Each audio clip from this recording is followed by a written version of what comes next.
So the last talk before lunch, particularly of interest to any Matrix movie fans out there, does fine-tuning support the existence of a multiverse? Dr. Alastair Wilson again. Thank you.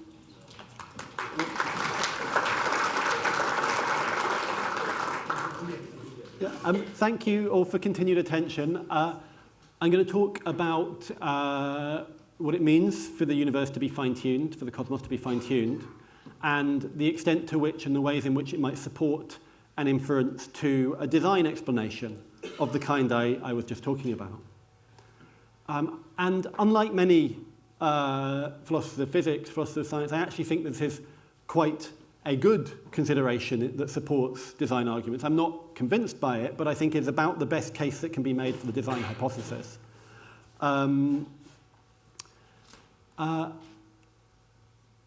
One prominent way of resisting the pressure to a design explanation from the fact of fine-tuning is to bring in multiverses in some form. And there's been a pushback against the idea that multiverses can explain fine-tuning. And I think Phil was going to focus on that. He has a recent book where he argues, following others who have worked on this inverse gambler's fallacy, that the inference from fine-tuning to a multiverse is a bad inference, which leaves open other explanations of fine-tuning. So I think there's quite a lot of subtlety in the question of whether multiverses explain fine-tuning. So I'm going to try to come up with a kind of nuanced kind of account of the extent to which multiverses do or don't help explain fine-tuning. Roughly speaking, I'm going to be arguing that although we shouldn't bring in a multiverse purely to explain fine-tuning, if we find fine-tuning, we shouldn't reach for the multiverse hypothesis to explain fine-tuning.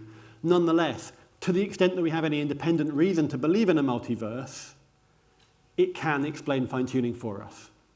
So we shouldn't bring in multiverses just to explain fine-tuning, but if we already have them, they can do that work for us of explaining fine-tuning. So I'll explain that in more detail as we go along. So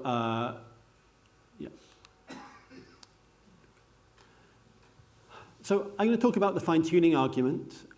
This is an argument for divine design, as I'll understand it. It's a probabilistic argument. It doesn't say that the universe was 100% certainly designed. It says that we should greatly increase our confidence that the universe was designed when we notice that the universe was fine-tuned. I'll say what fine-tuning actually is in a minute. And I agree.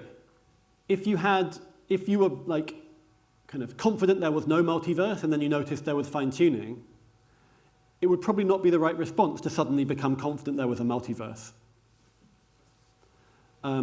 But fine-tuning is not the only reason from physics to think there's a multiverse. There are other reasons, I think, that can be drawn from physics. Not all of them decisive, depending on controversial theories, but there are other multiverse theories. And if we have evidence from physics for a multiverse, then insofar as we've got independent reason to believe in it, that can explain fine-tuning for us. Maybe. And whether or not it can depends on questions in fundamental physics and cosmology, which are just completely open at the moment. So we could get kind of clear considerations in the next 5 years, one way or the other on this. We just don't know how things are going to turn out. And I'll also argue, this is something that I've worked on the last few years, the many worlds interpretation makes a difference. Most people, I think, have assumed that interpretation of quantum mechanics makes no difference to any of this. I disagree, and I think that actually there are ways of responding to the fine-tuning argument that are available in the context of the many worlds interpretation of quantum mechanics that aren't available to ordinary kind of collapse theories, kind of one-world interpretation of quantum mechanics where there's just one random world. If you think instead that there's many worlds with different things happening in each, that provides a way of responding to the fine-tuning argument. So that's where we'll finish up. So what is fine-tuning? So we have a theory of the entire universe, a complete cosmological theory, I talked about the lambda CDM model in the previous talk. That's an example of the kind of thing I have in mind. That model has various parameters which are just placed into the model, and the value of those parameters is constrained by data. We reason if this model is going to account for the kind of universe we see, the parameter that we put here has to take this value. So we kind of tweak the value just right, and then we find, great, this model produces a universe that looks like ours. Triumph. We can reproduce the spectrum of fluctuations in the Planck data. We can reproduce that to this kind of enormous accuracy, and we can have a lot of confidence by ordinary standards of physics that this model is getting something important right. But to do that, we had to put in these values of these parameters. Martin Rees has a book called Just 6 Numbers, where he focuses on 6 parameters in particular and kind of talks about the physics of them in detail, such that if you were to adjust those parameters by a significant amount, for some of them even by the really, really tiniest amount, then that would have radical knock-on effects elsewhere in the model, and you would no longer end up getting a universe which 14 billion years down the line after the Big Bang is hospitable to life. So there's some sense we've got evidence that these parameters in fact took this value, because if they hadn't, then we wouldn't have any explanation, then the model wouldn't be a good one. So for the model to work, these parameters have to have taken this value, in fact.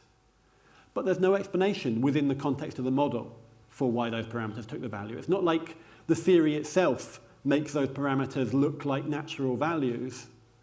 It's just we have to put those values in, or we won't recover the right predictions from the model. So there's no kind of explanation internal to the lambda CDM model of why the parameters take the values they do. They just have to be put in by hand. And that feature of having these specific values that are arbitrary looking from the point of view of the model, but which are required in this really precise way to take the precise values they do if life is to be possible, that's what is taken to support design. The idea is it wouldn't be surprising if a designer was trying to create life or complexity, that the values would take the value they need to in order to have life and complexity. But it would be surprising if those values were fixed by pure chance, so the argument goes, that they had the values that correspond to life and complexity. That would be very surprising. And standard probability theory says that if you've got some evidence, and one hypothesis makes that evidence unsurprising, and the other hypothesis makes that evidence very surprising, then the evidence supports the hypothesis that makes it unsurprising over the other one. So standard scientific inference does seem to tell us that this sort of evidence of fine-tuning points us towards the design hypothesis, because the design hypothesis makes that evidence so much more probable. So people often bring up anthropic reasoning, historically and still today in this sort of situation. The thought is that there's something wrong with that kind of fine-tuning reasoning, because if the parameters weren't right for life, no one would be around to notice. So of course it's unsurprising that we see parameters that are suitable for life, you might think. But here I think we kind of can't do better than point to an analogy that was used in this context by the philosopher John Leslie about a firing squad. He says, suppose you've found yourself in the unfortunate situation of going up to be shot by a firing squad, and you happen to know they're extremely well trained, they've got very high quality equipment, nobody has ever survived a firing squad date, and then they all shout, they shout fire, they all fire, and you open your eyes and you find you're alive. You should be very surprised by that. You should reason something has happened that explains why I'm not dead. Maybe there was a conspiracy, maybe somebody loaded the bullets with blanks, maybe they all deliberately missed, something like that. And why can you reason that way? Well, I think it's because a reliable firing squad all missing is intrinsically unlikely. There's a very low objective chance of that happening. And so the key question is there a corresponding very low objective chance of these parameters being fine-tuned? If there is, then fine-tuning does provide evidence of the right kind for design. If there isn't very low objective chance of the parameter taking that value, then it doesn't provide that same sort of evidence.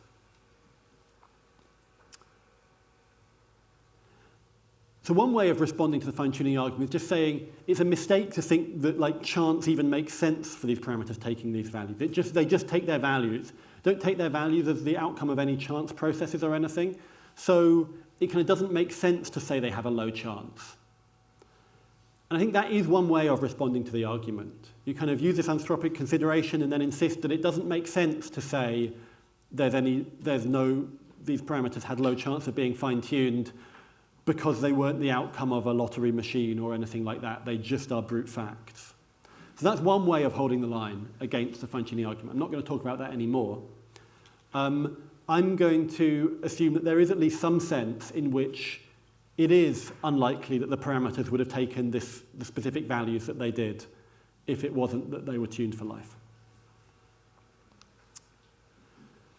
So if you think the fine-tuning argument has some force, but you don't want to accept the conclusion, you might look for a way out.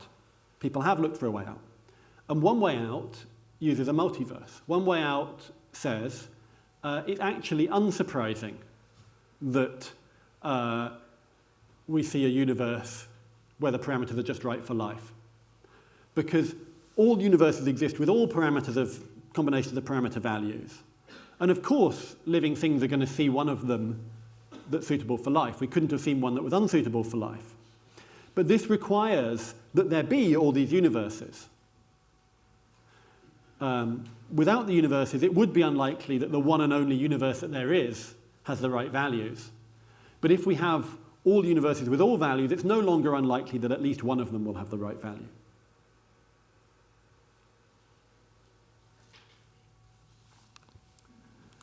So what this does is what this multiverse does is it makes it likely that there will exist a universe like ours.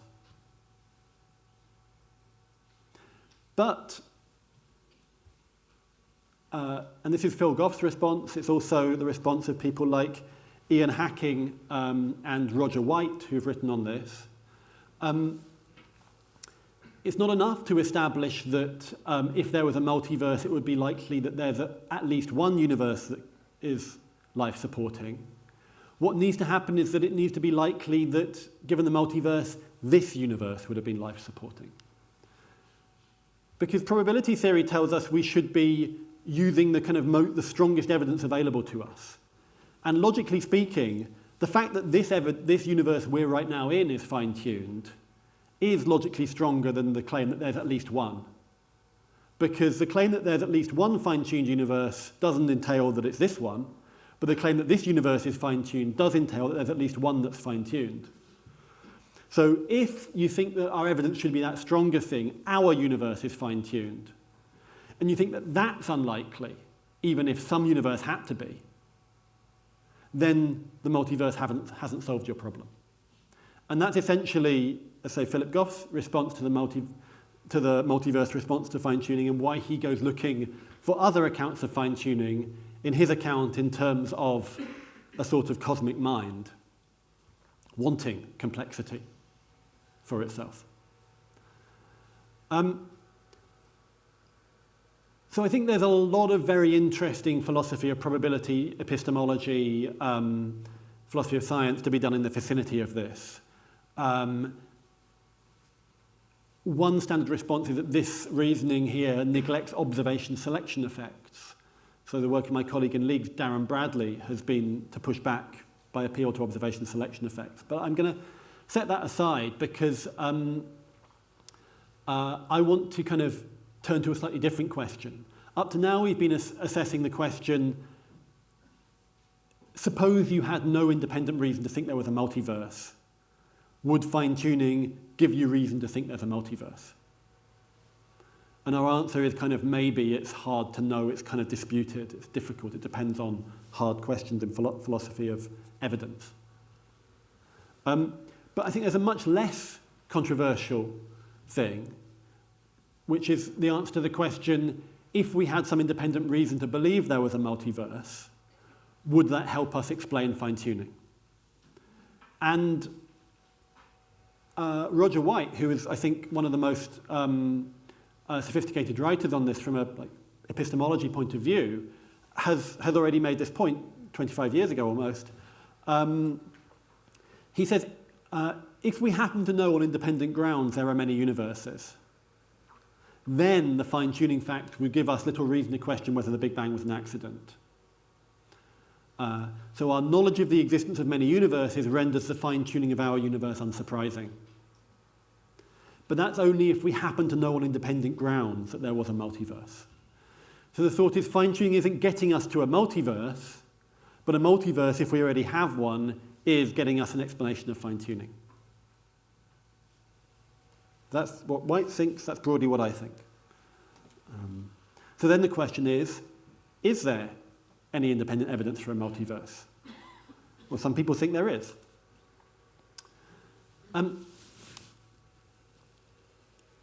Just to give a kind of metaphor for what's going on here, what I take the situation to be is an example of what epistemologists call undercutting defeaters.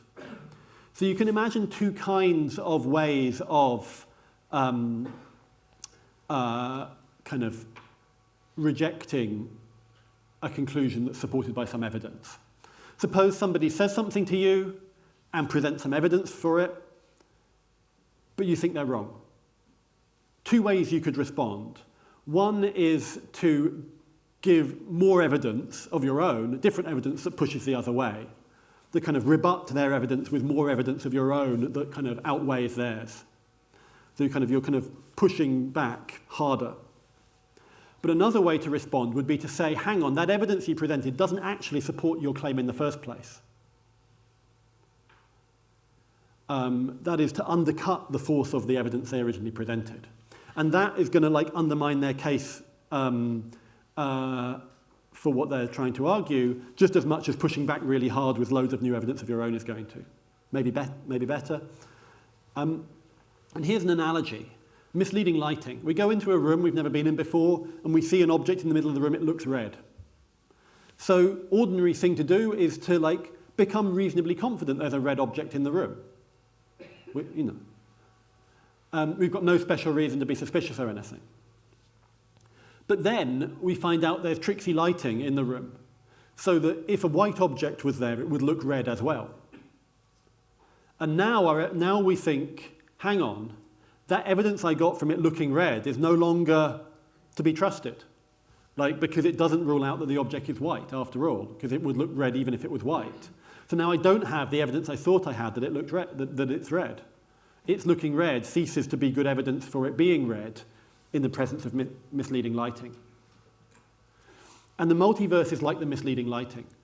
You might have fine-tuning that is good evidence for design, but in the presence of a multiverse, that ceases to be good evidence for design, because the multiverse, so to speak, screens off the evidential relevance of the fine-tuning for design.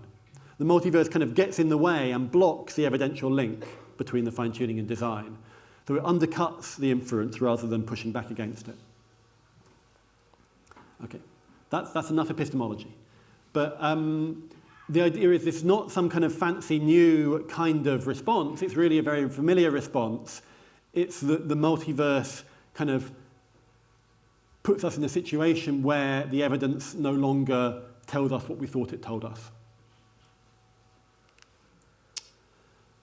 So, does the fine-tuning inference get undercut? Is it the case that there is independent reason to think there's a multiverse that would undercut the argument from fine-tuning in this sort of way? Maybe. So I'm going to look at a classification that Max Tegmark has given for the different kinds of multiverses and say some but not all of these multiverses would do the job of blocking the fine-tuning inference by kind of undercutting the evidence. Level one, we've got a really big space-time where if you go far enough, you find the same stuff happening again. So this talk, a version of it is happening if you go far enough away in any direction. And then it will keep happening. You'll find that if you pick a direction and keep going in that direction, sooner or later you'll find another version of this talk being given by someone else in a distant galaxy, and then keep on going, and then you'll find another one. So if the universe was really big in that way, then there would be a multiverse of the level 1 kind, but it wouldn't help explaining fine-tuning, because all those regions would have the same parameters, so they'd all be fine-tuned. So if anything, the fine-tuning would be even harder to explain now. It's not just this region being fine-tuned, it's every region being fine-tuned. So that sort of multiverse doesn't block the fine-tuning argument at all. Just a really big, kind of infinitely spatially repeating universe. But what Tegmark calls level 2 multiverse does have variation of parameters in different regions. So this is the kind of multiverse you get from theories of eternal inflation or chaotic inflation. Also, an even more, a further out theory is the natural selection model that Lee Smolin's put forward, where Big Bangs are kind of parents to new universes, and so there's selection for, Big Bangs, I mean black holes. Black holes are parents to new universes, so there's a kind of selection pressure to produce universes with lots of black holes in.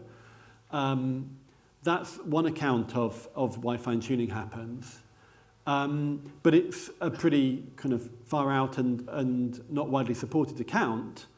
But the point is that there are these models out there that would give rise to different parameter values in different space-time regions.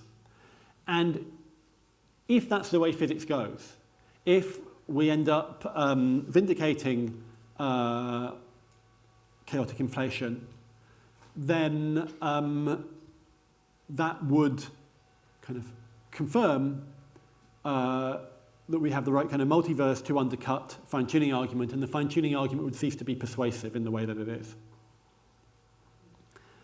And in this situation, what should we think? Well, we should have a kind of measured confidence. We should proportion our confidence that the fine-tuning argument gets blocked to our confidence in all of these models that would block it put together. So like, to the extent that we think chaotic inflation is plausible, we should think that the fine-tuning argument gets blocked. To the extent that we doubt the chaotic inflation model or others like it, we should think the fine-tuning argument is still solid. And since like scientific judgments on the merits of these different theories is going to vary, there's no like obligatory attitude here. It kind of comes in degrees, how confident we should actually be in design at the end of all of this thinking. So level 3 multiverse is a bit different. It's not just that like a physics theory will make a space-time with a certain shape. It's that physics playing out, quantum physics happening, leads to the generation of parallel universes. This is the many worlds interpretation of quantum mechanics, or the Everett interpretation, whereby anything that has any quantum chance of happening does happen in some quantum world or other. So any physically possible sequence of events ends up happening somewhere. So I don't think of these as kind of inhabiting a single space-time. I think of the worlds as having their own space-time, so they're kind of in parallel, kind of superposed on each other rather than sitting side by side in one big space-time. So then the question is, if you want to try to use a multiverse like this to block the fine-tuning argument, the question is whether there's a non-zero chance of all of the different values of parameters you might need. So let's take just a kind of toy model. This is not physics. This is a kind of template or a schema for physical theories at a very high level of abstraction. But just suppose that all we've got is one fine-tuned parameter, z, and according to the theory, z could be anything from 1 to 100, and the theory doesn't say which.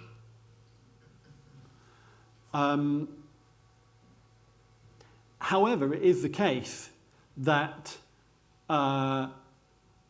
only if z takes the value 77 is life possible.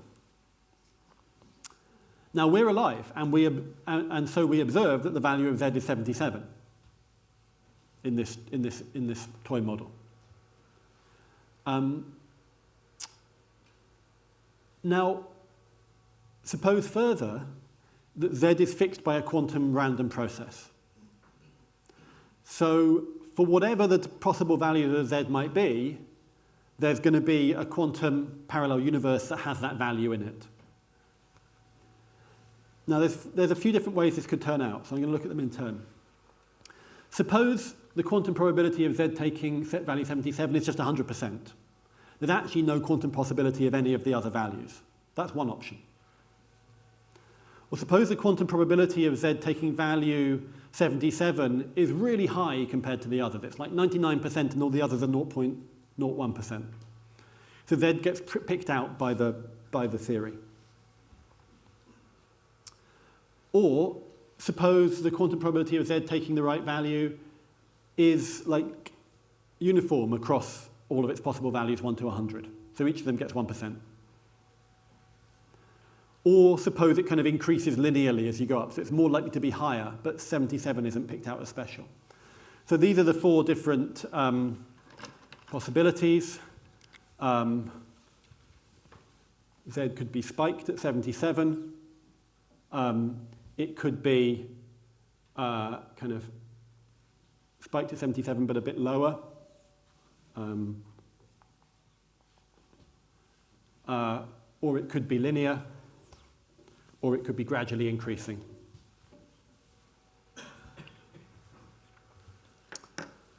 So the question is, how should we think about fine-tuning if we found that was how it was in each case?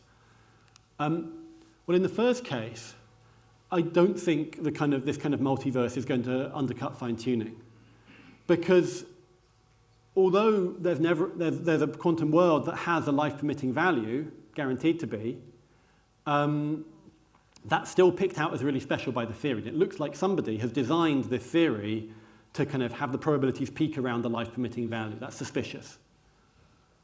So for both these first two theories, 77 is still playing this distinctive role in the theory. So even when we look at like all the possibilities that the theory gives us, it still seems like it's designed, because it still seems that the possibilities are strongly peaked around the life-permitting value. But these two, the uniform one and the gradually increasing one, they don't pick out the life-permitting value in any special way.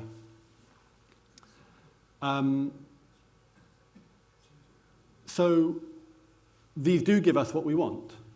They give us universes that correspond to all the different possibilities, including the life-permitting possibility, and they make that possibility not particularly special compared to the others, so it doesn't look like this probability distribution as a whole was designed itself. So depending on the kind of process that determines what value z takes, we either do or don't get an undercutting for the design inference in the many worlds scenario.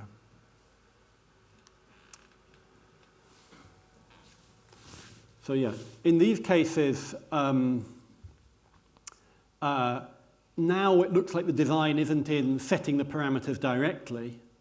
Now it looks like the design is a matter of setting the chances for the parameters correctly.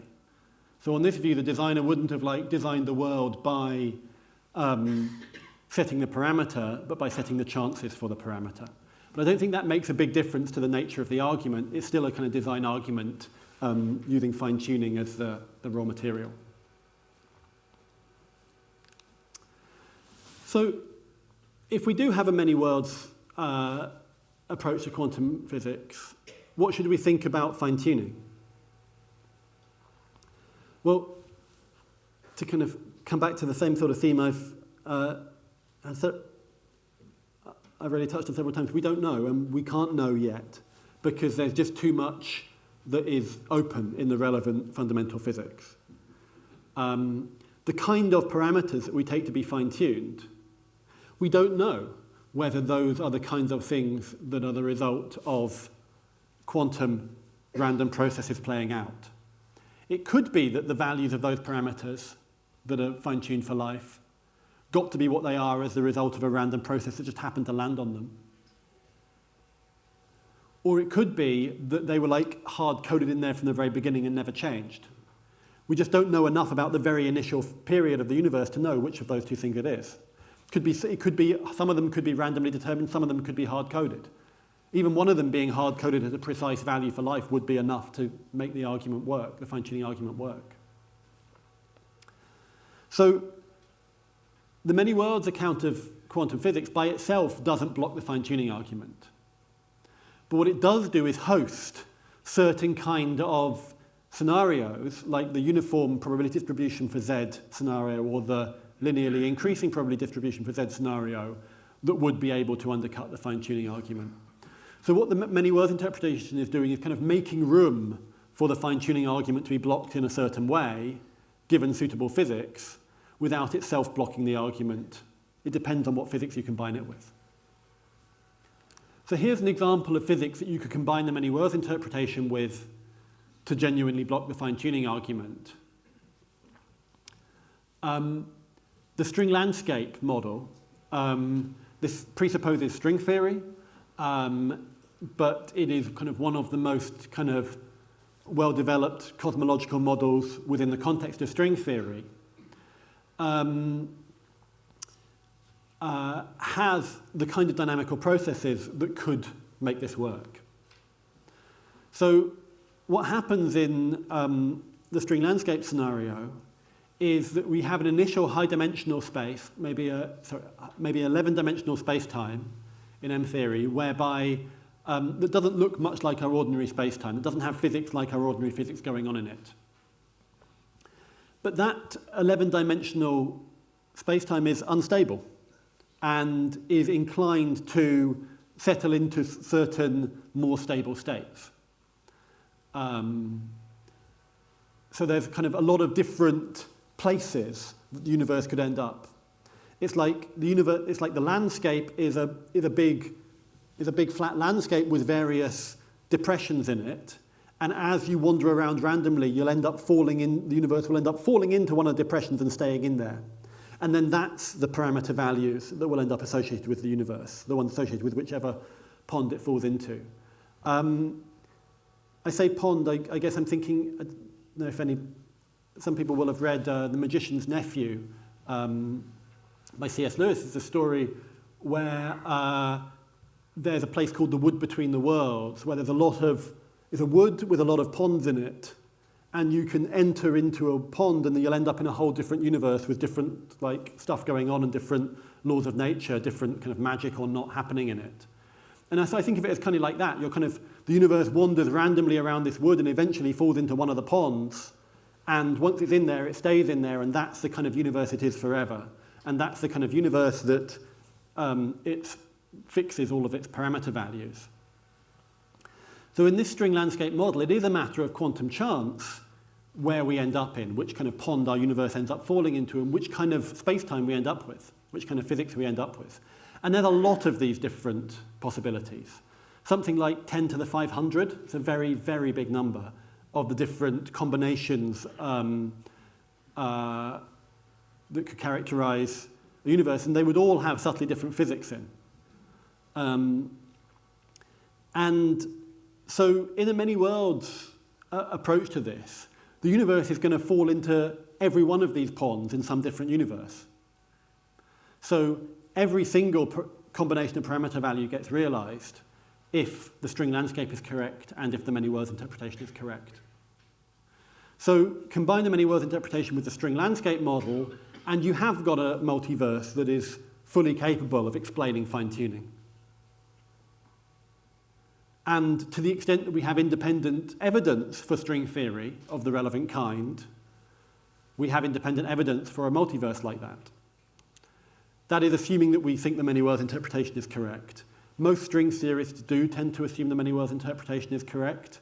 Most cosmologists do, I would venture to say. I'll probably get shot down on that claim. But it's kind of hard to imagine how the string landscape model could work if the many worlds approach wasn't true, just because of how toweringly unlikely it makes things having worked out the way we see if there's only one shot. Whereas if all parallel worlds exist, then there's going to be a universe meeting, in every minimum of the string landscape. So it's not surprising that there is a world like ours. So that's a picture whereby we do have a multiverse that has some independent motivation from physics. How strong that motivation is obviously up for debate, but that would enable us to block the fine-tuning argument. And it's not that we've kind of reached for a multiverse because we're afraid of fine-tuning. It's because we've got independent physics reason to believe in a multiverse, and then we notice that that kind of multiverse undercuts the fine-tuning argument, that makes the fine-tuning evidence no longer support the design conclusion. So a lot just happened there, but to conclude, before we can really have any confidence in whether the fine-tuning argument is indeed good, whether that is fine-tuning evidence really does provide a substantial support for the design conclusion,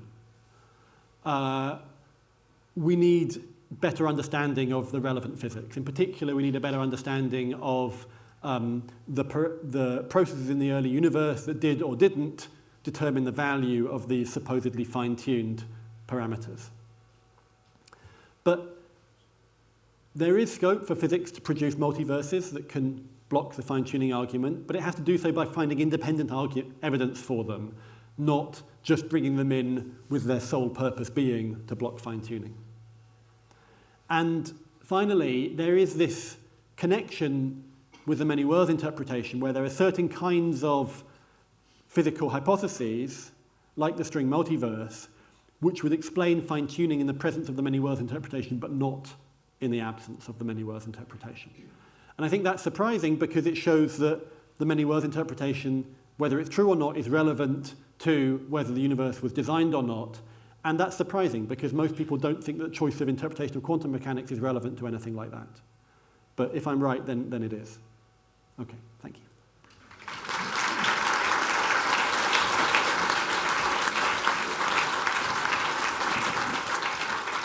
Thank you very much, Alastair. Any questions? Sorry, that was quick over there. Yes.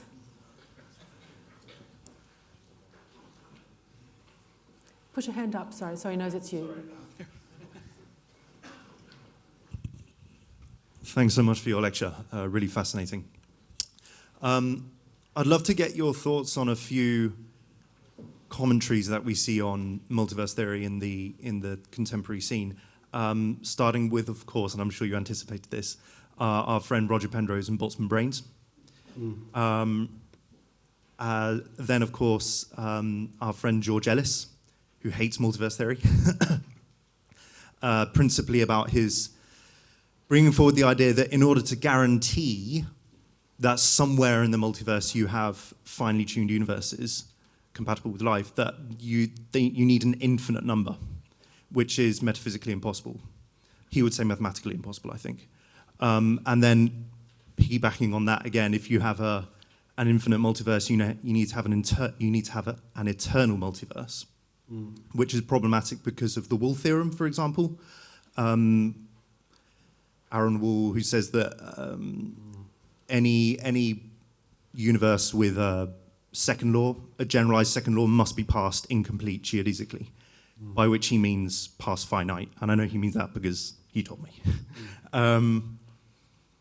Also really interested in your thoughts on, does an Everettian interpretation give you that random ordering that's required to give you all the different possible combinations? So appreciate lots there, but pick one, pick two, pick as many as you would. Thank you. Yeah, okay. So, I mean, Boltzmann brains are a hard puzzle. For those who don't know what a Boltzmann brain is, a Boltzmann brain is it's a physical brain. Boltzmann kind of invented this concept. It's a brain that is assembled randomly by just like fluctuations, exists for a short while, during which is presumably deluded that it's kind of having thoughts like ours, and then it disappears again. And there are certain calculations that show that universes of a certain kind will contain many more Boltzmann brains than they contain ordinary brains. If the universe exists for long enough, then the vacuum will sooner or later fluctuate lots and lots of Boltzmann brains to outnumber us. So isn't it more likely that we're actually Boltzmann brains right now? That's a really tough problem that interacts with philosophical skepticism in interesting ways. My own view is it's not a special problem for multiverse theories. It's a special problem for kind of big cosmologies where the world lasts a long time and continues to have matter that is active for that whole time. I don't think it matters so much that this be in a multiverse setting. I guess the idea is that some branches will contain lots of Boltzmann brains, and so somehow we're more likely to be in those. But I'm not sure that that's the right way to think about probability in many worlds anyway. We're not more likely to be in a world just because there's more people in that world. Which world we're in is kind of fixed by the quantum probabilities. Which world we'd like to be in is fixed by the quantum probabilities and not weighted by how many observers are in each world.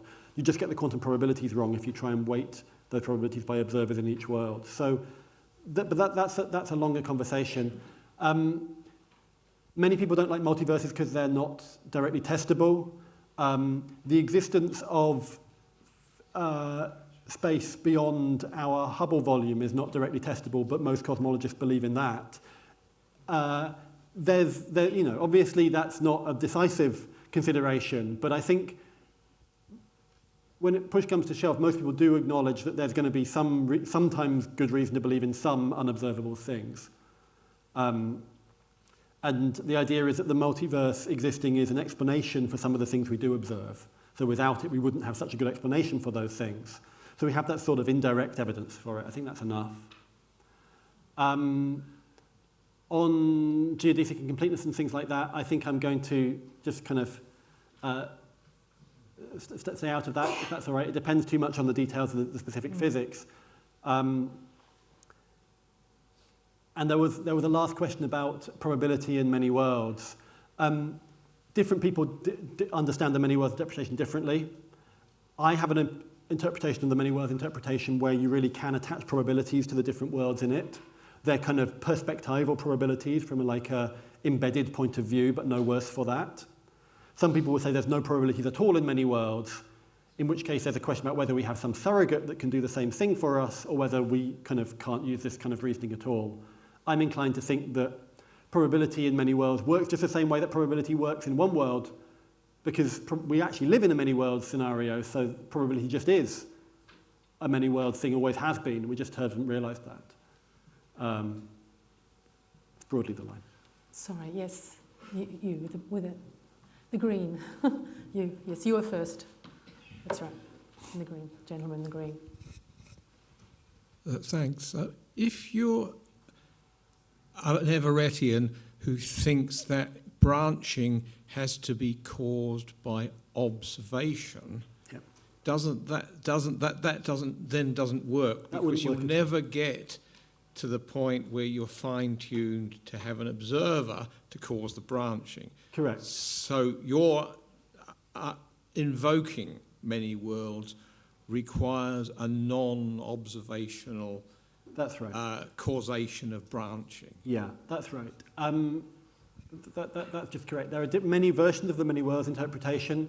Sometimes branching only happens when a measurement is made. Sometimes it happens whenever any quantum interaction occurs, and I'm dealing with that more generalized one. So basically, this is a kind of decoherence-based version of many worlds, and it says there were many worlds even right back 14 billion years ago when there was no one around to live in them. Have they all been made? I think they have, but that's a debate.